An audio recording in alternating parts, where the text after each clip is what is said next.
lower self and all the sensations and the emotions and that are symbolic of the images on the screen. So that's one way of perhaps a simple way, but it's interesting.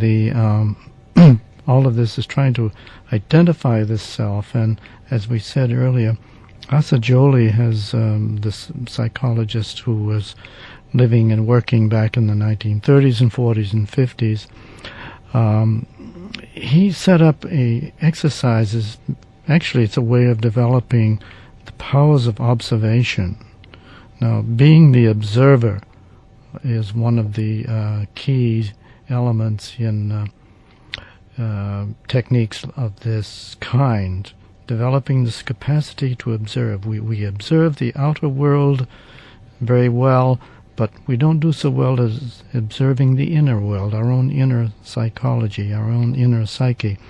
So we have observers like Darwin was an observer, and he observed the changes taking place in the bird kingdoms, and from that he developed the theories of evolution. And Jane Goodall was an observer, and she observed, most of her life she observed the chimpanzees, and she developed a lot of information about life of chimpanzees. So we have to train ourselves to be observers of our inner aspects, and one of the exercises that Asa Jolie recommends is one called Disidentification, and that is simply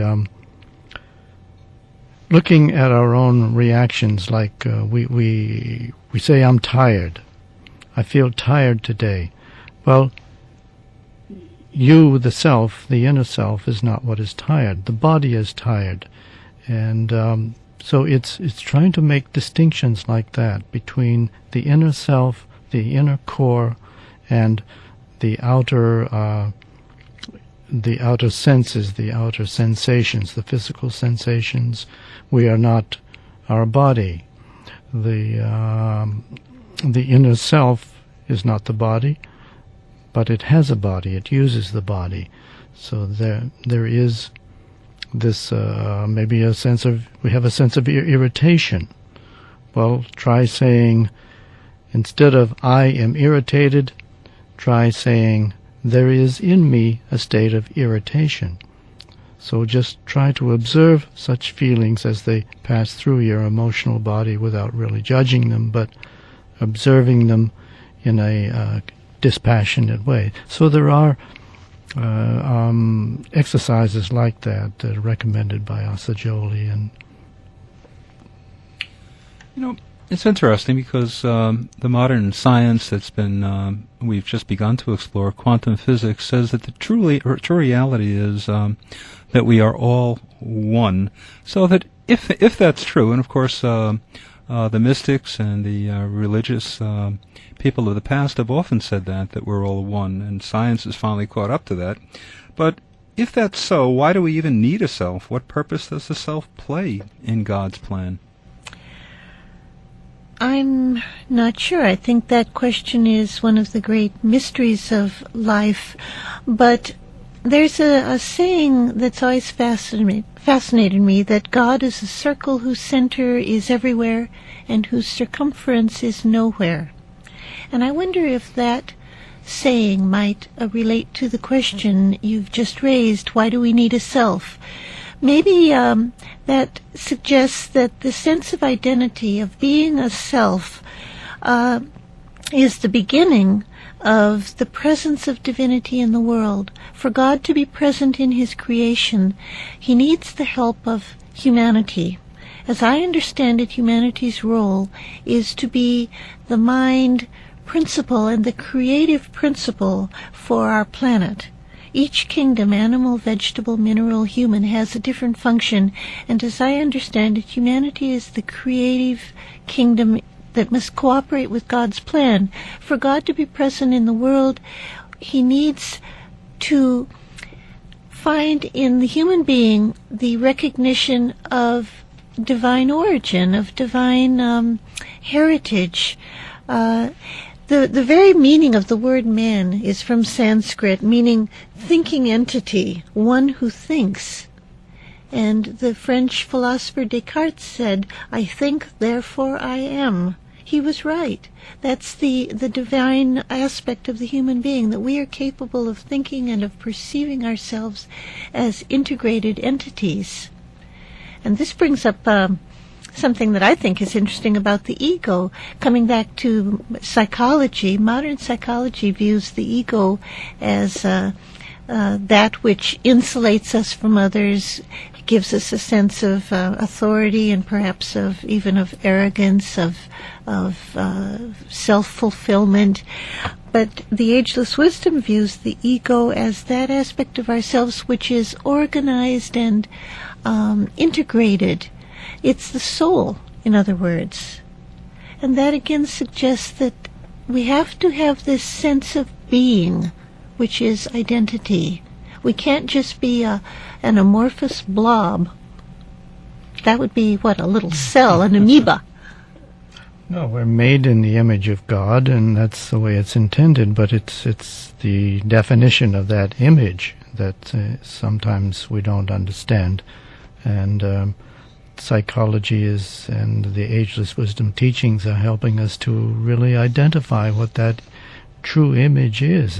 It's not this outer image or the physical image so much. It's the inner spiritual image that we haven't yet discovered fully. And all of us are in one stage or another of awakening to this self. There are people who are extremely self-centered. They have a sense of themselves, but they're so centered in that recognition that they don't really relate to others. That's a certain stage, the stage of being the sun around which all the planets revolve. But it's that very factor that helps mobilize the energies to go out toward that which it desires. So it's an evolutionary impulse. Even the stage of being self-centered is a stage along the way in God's plan. The point that we have to reach is to develop the kind of sensitivity that makes us break out of the barricade of being a separated unit, and to realize that our sense of self, of being alive, of being human, is shared with all others. We spend so much time trying to distinguish ourselves and identify ourselves as unique, irreplaceable, and of course we are unique in many ways, but we don't spend enough time trying to find our common ground with our fellow men. I think that's where we find the true self. It's one. Well, I hope that we've stimulated you to reach for the highest potential of your own existence and self-actualization. And this show is funded by the generous donations of our listeners, and we need and welcome your support. And in closing, we invite you to ponder on this thought: goodwill is the touchstone that will transform the world. Goodwill is love in action. It's the energy that draws us together in right relationship. There's a world prayer called the Great Invocation. It's a call for light and love and goodwill to flow into the world and into our hearts. Let's listen for a moment to these powerful words.